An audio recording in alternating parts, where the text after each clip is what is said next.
আসসালামু আলাইকুম বন্ধুরা, আশা করি সবাই ভালো আছেন। আজকে গত পর্বে আমি দেখিয়েছিলাম যে কীভাবে একটি ফাইল ওপেন করতে হয়। আজকে আমি দেখাবো সর্বপ্রথম আমরা টুলবার নিয়ে কাজ করব, অতঃপর আমরা মেনু বার নিয়ে কাজ করব, অতঃপর আমরা এই প্লেট নিয়ে কাজ করব। আমি নতুন একটি ফাইল ওপেন করার পর আমরা দেখতে পাচ্ছি প্রথমে কিন্তু আমরা ওইখানের মধ্যে কোনো অপশন দেখতে পাচ্ছিলাম না, ওইগুলোকে বলা হয় সাব মেনু। ওগুলো নতুন করে চলে এসেছে, ওইগুলো কীভাবে কাজ করতে আমি দেখাচ্ছি। সর্বপ্রথম আজকে আমরা আলোচনা করব সিলেকশন টুল এবং ডাইরেক্ট সিলেকশন টুল নিয়ে। সিলেকশন টুল সম্পর্কে, সিলেকশন টুল আমাদের প্রত্যেকটি কাজের মধ্যে লাগবে এবং ডাইরেক্ট সিলেকশন টুল সব কাজে লাগবে না, কিছু কিছু কাজে অবশ্যই লাগবে। এটার সম্পর্কে আমাদের জানা অত্যন্ত জরুরি। এই জন্য সিলেকশন টুলের কাজ দেখাতে হলে মনে করেন সর্বপ্রথম আমি একটা শেপ নিচ্ছি। আমি কিভাবে কি নিচ্ছি এখন এগুলো জানার দরকার নেই, ওইখানে যখন আসবো আমি ওইগুলো কিভাবে নিয়ে দেখাবো। এখন আমাদের সিলেকশন টুল এবং ডাইরেক্ট সিলেকশন টুল, ওই দুইটি টুলের কাজ সম্পর্কে আমরা জানবো। আমি রেক্টাঙ্গল টুল নিচ্ছি, ওইখান থেকে রেক্টাঙ্গল টুল নিয়ে আমি একটি শেপ ক্রিয়েট করছি। শেপ ক্রিয়েট করার পর আমি এই শেপের কালারটি ওইখান থেকে কালার দিব, লাল কালার দিয়ে নিচ্ছি এবং আমি ওইখান থেকে নন করে দেব। ওকে, এখন এই সিলেকশন টুলের কাজ কি আমি দেখাচ্ছি আপনাদেরকে। যদি আমি ওই আমার যে শেপটি নিয়েছি আরও দুইটি শেপ নিয়ে দেখাচ্ছি আমি। ওকে, এখন আমি ওই শেপটিকে সরাবো, ওইটাকে সরাবো, যে কোনোটাকে সরাবো। এর জন্য আমার সিলেকশন টুলের মধ্যে ক্লিক করতে হবে। ক্লিক করার পর আমি যদি ওখানে ক্লিক করি তাহলে আমার ওই যে শেপটি রয়েছে ওই শেপটি আমার সিলেকশন হয়ে গেছে। এখন যদি আমি ওইটার উপর ক্লিক করি ওইটা সিলেকশন হয়ে যাবে, ওইটার উপর ক্লিক করি যদি আমি ওইটা সিলেকশন হয়ে যাবে। এভাবে সিলেকশন টুল দিয়ে আমরা সিলেক্ট করে নিতে পারি। এবং যদি আমাদের কোনো শেপকে বড় করতে হয় তাহলে আমরা এই সিলেকশন টুলের মাধ্যমেই ওখানের মধ্যে কার্সর রেখে যদি আমরা টান দিয়ে বড় হয়ে যাবে, ওখানের মধ্যে থেকে যদি টান দিয়ে বড় হয়ে যাবে এবং ওটাকে যদি সরাইতে চাইলে সরিয়ে নিতে পারবো, ওইখানে ধরে সরাইতে পারবো। এবং যদি ছোটো করতে চাইলে ওখানের মধ্যে কার্সর রেখে ছোটো করে নেব। এইভাবে আমরা কাজ করতে পারি সিলেকশন টুল দিয়ে। সিলেকশন টুল দিয়ে অসংখ্য কাজ রয়েছে, কিছু কাজ দেখাচ্ছি আপনাদেরকে বেসিক ধারণার জন্য। অতঃপর আরেকটি কাজ রয়েছে সিলেকশন টুলের। এখন আমার প্রয়োজন হচ্ছে ওই যে আমি তিনটি শেপকে আমি সিলেকশন করব একসাথে। এর জন্য আমার এই মাউজের লেফট বাটনে ক্লিক করে ওখান থেকে মাউজের লেফট বাটনে ক্লিক করে লেফট বাটনে ক্লিক রেখে না ছেড়ে আমি নিচের দিকে চলে আসব। লেফট বাটনে ক্লিক রেখে না ছেড়ে আমি নিচের দিকে চলে আসতেছি। এখন যদি আমি ছেড়ে দিই আমার ওই তিনটি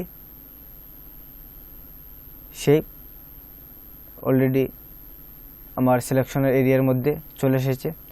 এখন যদি আমি চাই যে একটি শেপকে আমি সরিয়ে দিব, অর্থাৎ একটি শেপকে আমি সিলেকশন থেকে বাহির করে নেব, এর জন্য আমার এই কিবোর্ড থেকে শিফট বাটন ক্লিক করে ধরে অতঃপর আমি আমার মাউজের লেফট বাটনে ক্লিক করব, যেই শেপ থেকে আমি সিলেকশন সরিয়ে নেব। মনে করেন আমি ওই শেপ থেকে আমার সিলেকশন সরিয়ে নেব, এর জন্য আমি শিফট বাটনে ক্লিক ধরে আমার মাউসের লেফট বাটনের উপর ক্লিক করব। ক্লিক করার পর আমার ওই যে সিলেকশনটি চলে গেছে। এখন দুইটি সিলেকশন রয়েছে, আশা করি বুঝতে পেরেছেন এটি। এবং সিলেকশন টুলে আরও অনেক কাজ রয়েছে, আপনারা যখন বাস্তবে কাজ করতে আসবেন অনেক কাজগুলি দেখতে পারবেন। সিলেকশন টুলের কাজ যেমন মনে করেন আপনি ওই প্লেট বার থেকে অনেক কাজ করতে পারবেন। মনে করেন আপনি ওই প্লেটটিকে কালার গাইড, ওই প্লেটটিকে সরিয়ে আপনি অন্যখানে নিয়ে আসবেন, সিলেকশন দিয়ে সরাতে পারবেন। ওই কালারকে অন্যখানে নিয়ে আসবেন, ওইখানের মধ্যে নিয়ে আসবেন, ওইখানের মধ্যে নিয়ে আসতে রাখতে পারেন। ওইটাকে ওইখানের মধ্যে নিয়ে আসবেন, ওইভাবে রাখতে পারেন, ওইভাবে নিয়ে রাখতে পারেন। এবং ওইখান থেকে যে কোনো প্লেট আপনি ওই সিলেকশন টুল দিয়ে সিলেক্ট করে আপনি স্থানান্তরিত করতে পারেন। আশা করি এইটাও বুঝতে পেরেছেন। এখন আমি আপনাদেরকে দেখাবো সিলেকশন টুল আমাদের প্রত্যেক কাজে লাগবে। ডিলিট করে দিই, ওই দুইটা রাখি।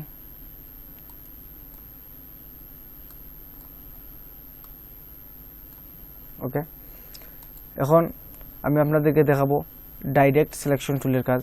ডাইরেক্ট সিলেকশন টুল অত্যন্ত গুরুত্বপূর্ণ একটি সিলেকশন টুল। ওই টুল দিয়ে কীভাবে কাজ করতে, ডাইরেক্ট সিলেকশন টুল আমি ক্লিক করলাম। ক্লিক করার পর আমি মনে করেন প্রথম শেপটি ক্লিক করলাম। ক্লিক করার পর আমার ইচ্ছা হচ্ছে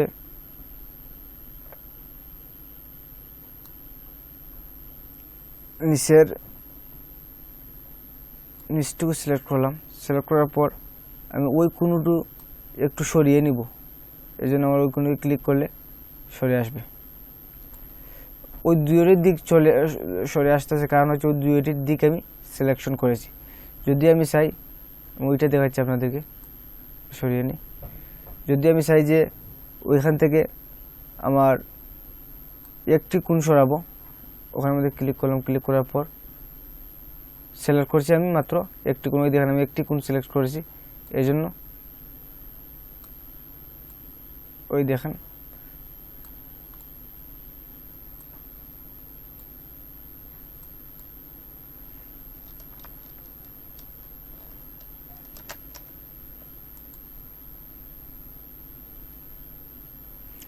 ওই দেখেন পয়েন্ট রয়েছে, ও একটি পয়েন্ট রয়েছে, ও একটি পয়েন্ট রয়েছে, ও একটি পয়েন্ট রয়েছে, ও একটি পয়েন্ট, 4টি পয়েন্ট রয়েছে।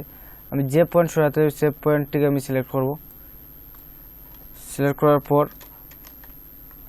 আমি ওই পয়েন্টটি সিলেক্ট করেছি।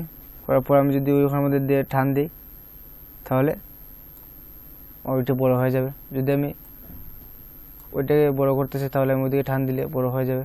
ওইটাকে যদি বড় করতে চাই, তাহলে ওইদিকে টান দিলে বড় হয়ে যাবে। এবার সিলেকশন করে করে টান দিলে বড় হয়ে যাবে। শুরু করতে চাইলে কোনো সিলেকশন করব, ছোটো করে নেব, ওইভাবে আমরা কাজ করতে পারি। এটা হচ্ছে ডাইরেক্ট সিলেকশন টুলের কাজ এবং সিলেকশন টুলের কাজ। আশা করি সিলেকশন টুলের কাজ এবং ডাইরেক্ট সিলেকশন টুলের কাজ আপনারা বুঝতে পেরেছেন বেসিকভাবে। আর যখন আপনি কাজ করতে যাবেন, তখন আপনি ক্লিয়ার হয়ে যাবেন কীভাবে কাজ করতে হয়, সিলেকশন টুল দিয়ে কীভাবে কাজ করতে হয়, ডাইরেক্ট সিলেকশন টুল দিয়ে কীভাবে কাজ করতে হয়। আশা করি বন্ধুরা ভিডিওটি যদি ভালো লেগে থাকে তাহলে লাইক এবং কমেন্ট করে জানিয়ে দিবেন। এবং এখনও যারা আমার চ্যানেলে সাবস্ক্রাইব করেনি, প্লিজ আমার চ্যানেলটি সাবস্ক্রাইব করে নিন। সবাইকে ধন্যবাদ।